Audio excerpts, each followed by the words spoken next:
Hi folks, Joseph Kursky here with you to talk about the applicability of geospatial technology, geographic information systems, remote sensing, GPS or more broadly GNSS, geotechnologies across many disciplines. Why? Because many disciplines look at the whys of where, and they look at change on our dynamic planet.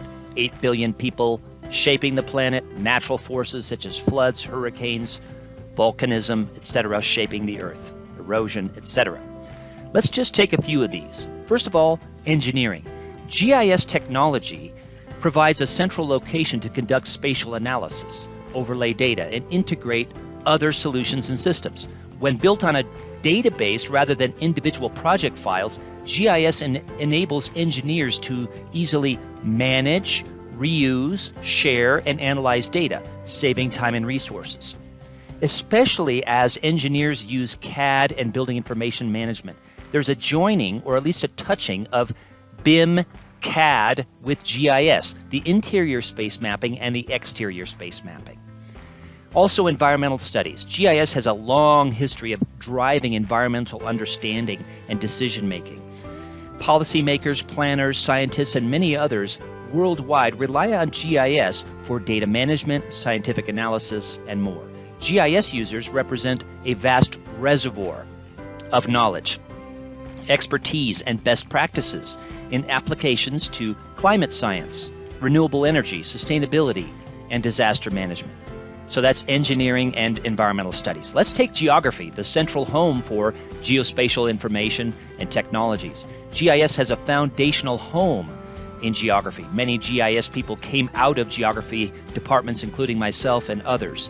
Everything that happens in our streets, in our towns, cities, our countries, regions, and continent, and in our world.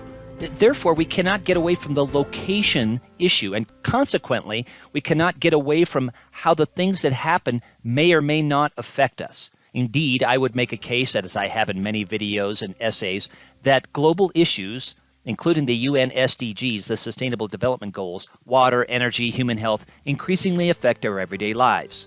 Geography is vitally important in our everyday lives and to plan a more resilient, sustainable future. It's fundamental to the use of geospatial technology. Let's take geology. Geological mapping was a difficult procedure involving multiple complex technologies until researchers discovered the potential of GIS. Indeed, I used to work in the thematic mapping group at the U.S. Geological Survey when it was making that transition from manual mapping methods, overlays, film, etc., to GIS. And it was a huge leap forward. With the application of GIS and geological mapping, it becomes very easy for surveyors to create 2D and 3D maps for any area with precise, detailed, and desired scaling. And beyond geologic mapping, just understanding the world, soils, substrata, faults, folds, volcanoes, earthquakes, etc., structural foundations for construction projects, for extracting minerals, etc. GIS is all over the earth sciences. What about history? An increasing number of historians, particularly those dealing with world history or the history of large geographic regions, are becoming interested in using GIS for research and teaching. Historians deal with processes in complex, often nonlinear systems, and therefore demand a means to organize a large number of variables. I mean, just think of a battle of the past. That one site, there's lots of things happening. The soil, the position of the troops, the water situation, how the supply lines were located, etc. Time of day, time of year, weather, storms, and so on. And identifying those variables most likely implicated in the stability and transformation of historical systems over time.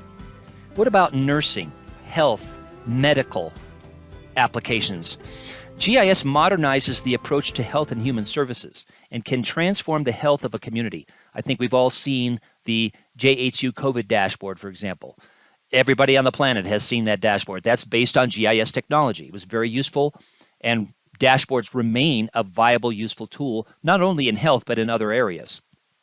With GIS and spatial analysis, you can prioritize spending, site service locations for doctors, hospitals, clinics, etc., and identify vulnerable populations. The result is better outcomes for patients, stakeholders, and the public.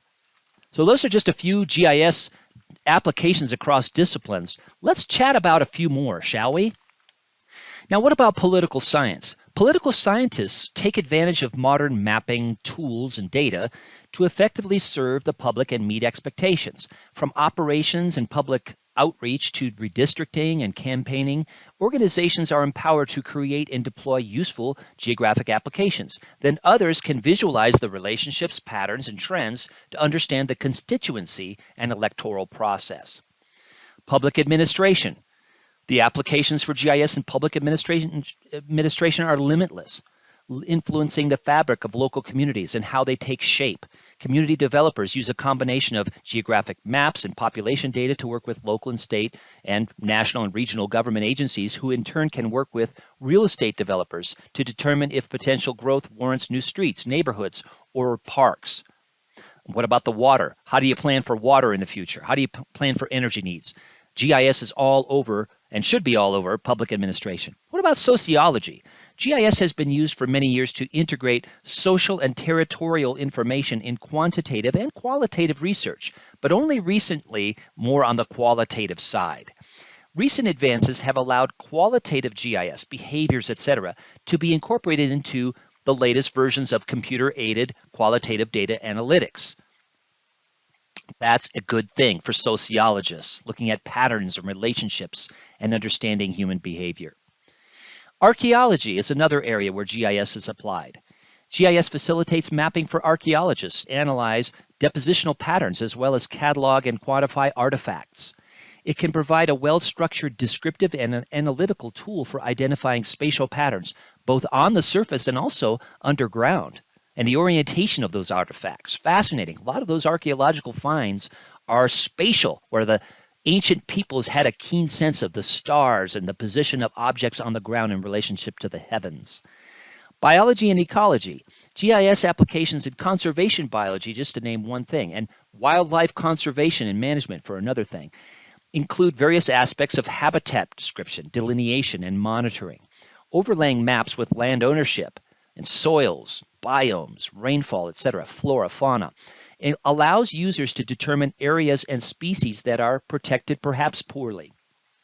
And we could name other examples. Let's close out with economics. And these are just a short list of GIS applications across disciplines. But I hope you are encouraged to think that, yes, geospatial technology can be used in many disciplines. Economics. Economic development organizations are using GIS to create strong community identities that make people want to visit and live in their areas.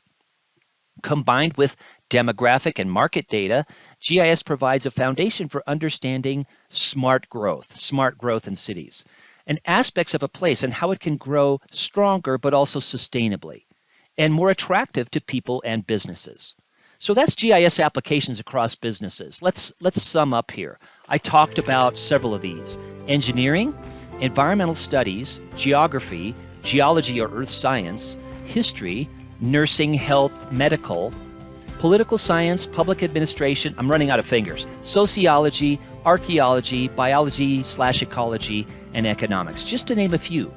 Go to the ESRI Industries page for more areas where GIS is applied: public service, utilities, many other areas of our modern 21st century world. Indeed, geospatial technology and spatial thinking that drives geotechnologies is fundamental to understanding our world as it is and planning for a more resilient, sustainable future. Thanks for being with me.